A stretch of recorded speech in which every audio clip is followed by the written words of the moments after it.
আসসালামু আলাইকুম। আমি রোজিনা খাতুন চলে এসেছি বিসমিল্লাহ মিনি কিচেনে। তো আজকে আমি মাছের ডিমের পকোড়া বানাবো।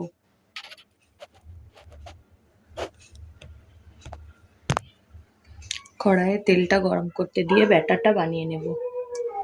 কড়াইয়ে তেলটা গরম হতে দিয়েছি, এবারে ব্যাটারটা বানিয়ে নেব। মাছের ডিমগুলো আগে আমি লবণ আর হলুদ দিয়ে একটু ভাজা করে নিয়েছি। এবার বেসন নিয়েছি, বেসনে দেবো একটুখানি পেঁয়াজ কুচি, একটুখানি দেবো লঙ্কা কুচি,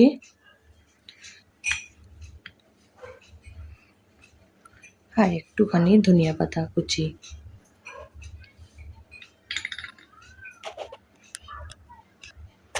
একটুখানি দেব গোটা জিরে,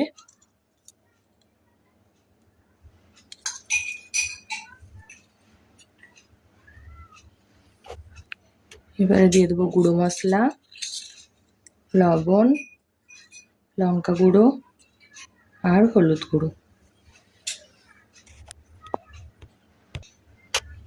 এবারে দিয়ে দেবো একটুখানি বাটা মশলা, দিয়ে ভালোভাবে মেখে ঘুলে নেব।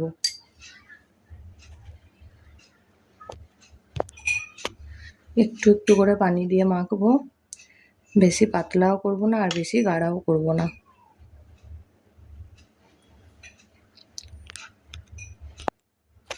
ব্যাটারটা ঘোলা হয়ে গেছে, এবারে আমি একটুখানি রিফাইন অয়েল দিয়ে দেবো যাতে পকোড়াটা একটু ক্রিস্পি হয়।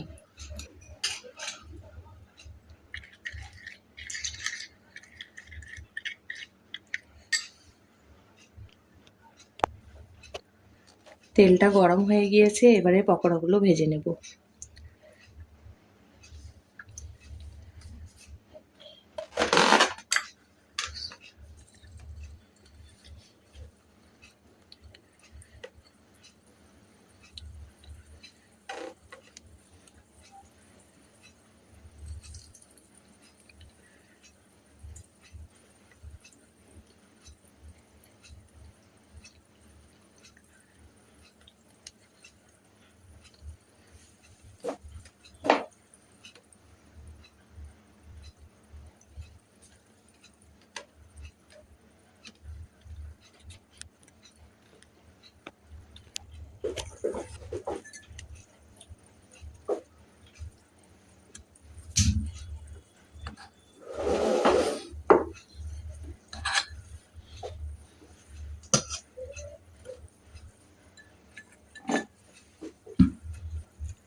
পকোড়াগুলো ভাজা হয়ে গিয়েছে,